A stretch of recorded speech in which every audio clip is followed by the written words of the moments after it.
Hello everyone, and welcome back to Venue Diagram. I'm Clay, and I am super excited about today's episode as we get to travel to South Bend, Indiana to the University of Notre Dame to check out Notre Dame Stadium. So come with me as I get to explore the house that Rockne built, from the original stadium to all the changes and the ways that it has become a sensory nightmare. Come along for another fantastic episode of Venue Diagram. So Notre Dame Stadium is on the campus of Notre Dame University, and I've decided to do an entirely separate episode about the university, so please be on the lookout for that in a week or two. It's a great place, just a classic school with a great on-campus experience. But the stadium is on campus, and as you are headed up to it, the very first thing that you can tell is it's too loud. That is the overwhelming experience, and it's not just me. Everyone who's had any experience since they installed a few years ago this Jumbotron with two gigantic loudspeakers has talked about how Notre Dame Stadium has become overly loud with the pumped-in loud noise, in kind of the same way that Yankee Stadium has overwhelmed itself with this need to fake noise. So even before you get to the stadium, before you get inside, it is overwhelmingly too loud with the Jumbotron noise. However, I did have my trusty loops.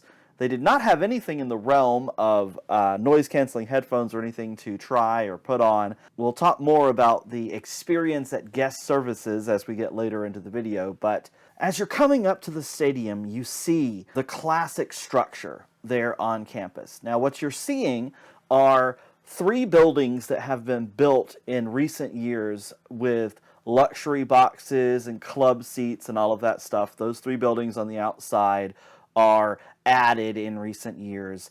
And the superstructure around the stadium surrounds the old stadium. The very last game of the old stadium is the one that you can see in Rudy, the movie. They added all of the superstructure and the upper deck area, which you'll see a lot of soon in this video, after that film, as they added in about 30,000 new seats. However, all of the old stadium is still there, and all of it is still a part of what you're experiencing when you come to Notre Dame Stadium. And as you're coming in, you do get to see Touchdown Jesus over here. As you're walking from the library up toward the main gate, you can see Touchdown Jesus, the Word of Life mural, as it looks over the stadium. Now, this mural you could see a lot better from inside the stadium back in the 60s or so, when Notre Dame was at its popularity height, not its superiority height. But this is the library of the school, which is a great place to go, especially before the game, and I'll put some footage up from where we're watching from inside the library as the band is coming in here. You can see this. It's really great to see the prep before the game, and as you will be able to tell, I'll play the sound for a second here. It's actually loud inside the building. Not loud, but you can still hear the Jumbotron inside the building, and that's just no good. This is about 300 yards away and inside of another building, and it's too loud, Notre Dame. Come on. After you cross across the quad here, there's many quads on the Notre Dame campus, which we'll talk about in the next video. Come inside the stadium. You can't come in the main gate, although this main gate is where the players come down and tap the Play Like a Champion Today sign, and all of the players from both teams and the bands and anyone who comes onto the field has to come through that one entrance right there, which is really fun.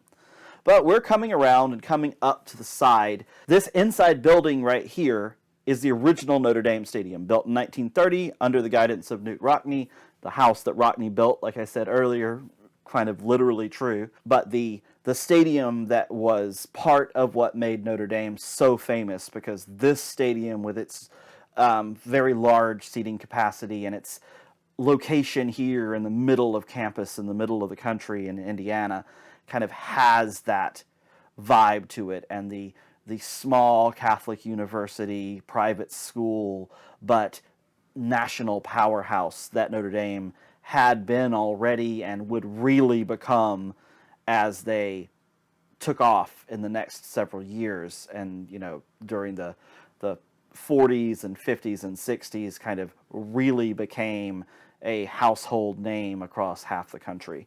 So the stadium has a capacity now of about 80,000 people. It goes up and down around the time, but the actual experience of the venue itself, the interior is very nice. It has the old school college bowl where you come inside and you go straight into the seating area, and you have all the seats that go straight up. And then there's this expanded bowl around the top, which is the new section, which is where our seats are. And we'll talk more about our seats and the experience of the game in the section later on.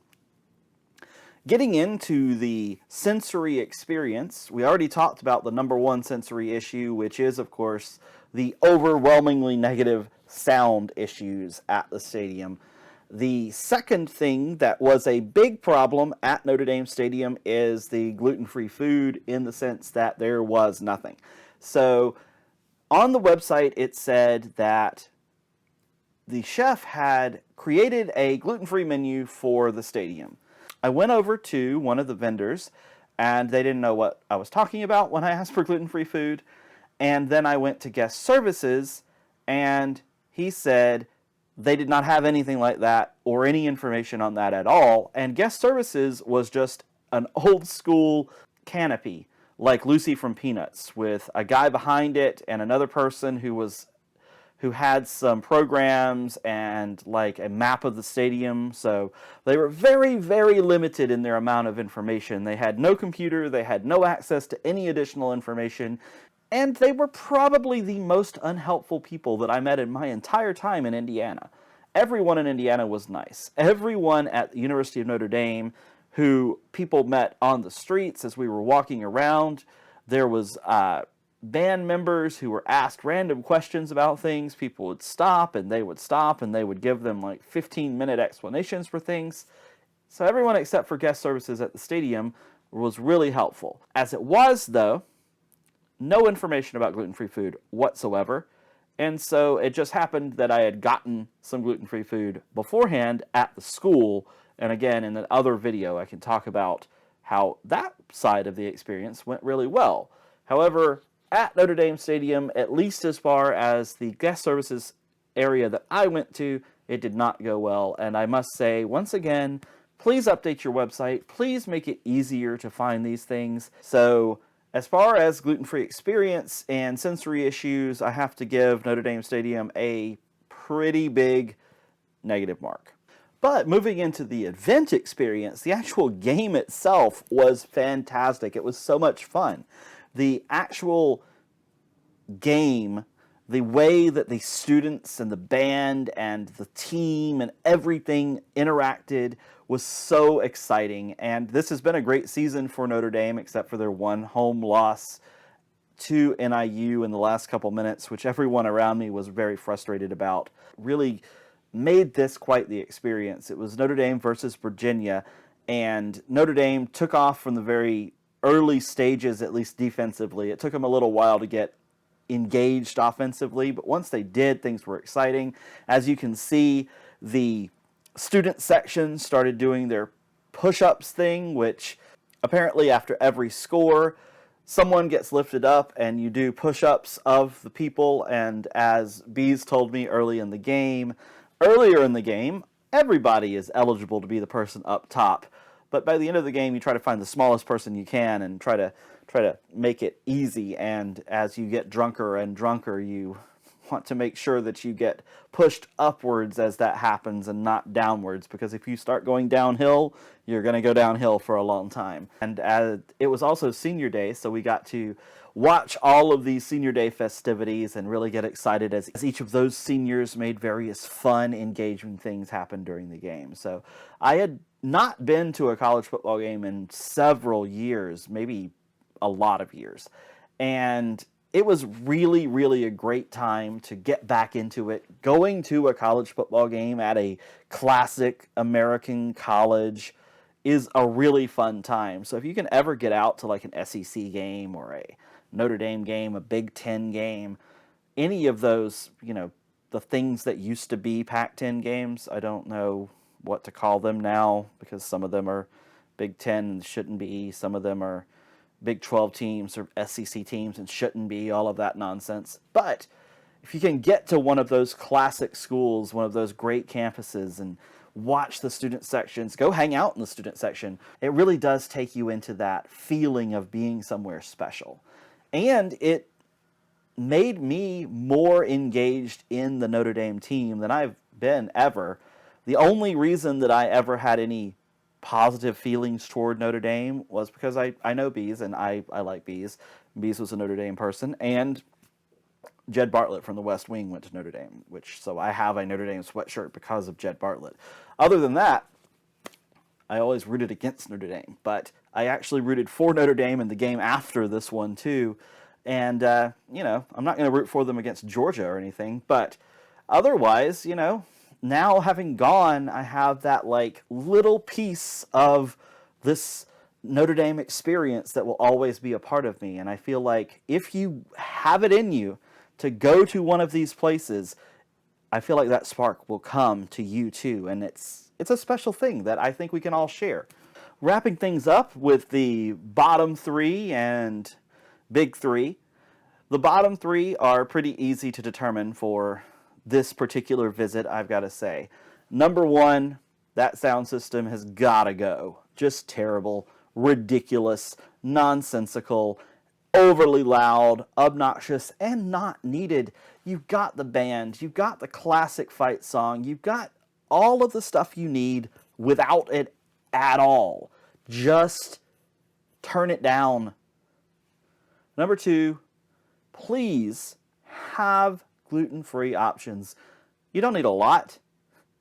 In this case, I'd be happy if you at least had Yankee Stadium level hot dogs on a stick. Something. Have something. Number three, please have your guest services be remotely helpful, just somewhat helpful as any of the other people anywhere, because it was not a good experience at all at guest services. In fact, it was the worst guest services experience that I have had at any stadium that I've gone to. That doesn't bode well, because as we move into the big three, the number one best thing is everyone else at Notre Dame was fantastic. Everyone was friendly. Everyone was engaging. Everyone was happy to see you. Everyone was helpful, except for the guest services people. Number two from the big three is just go to a college football game. It's great. It's really fun. It's exciting. It's engaging. The drunk college kids are fun to watch as long as they're over there and you're over here. And number three, and I didn't talk about this at all before, but I guess that's what this entire section is really supposed to be for. Transportation in and out and getting to and from the stadium was really great. It was easy to get there. Everything on the campus was walkable. Getting out of the stadium was super easy, and getting back to the car, which was parked near campus in just a neighborhood, was super easy. And there's also plenty of parking. It was $50 for the parking. You didn't have like alumni season ticket situation. But if you do have that, then there's buses that get you to the stadium and all of that. It's great. So there's plenty of ease of transportation, and of course everything is walkable, so it's fantastic that way too. So just a great time at Notre Dame, and I recommend it. So that's it for this episode of Venue Diagram and our visit to the University of Notre Dame Stadium. Our visit to the University of Notre Dame University will be up soon. In the meantime, check out our other videos, and this will be replaced with the University of Notre Dame as soon as it's up.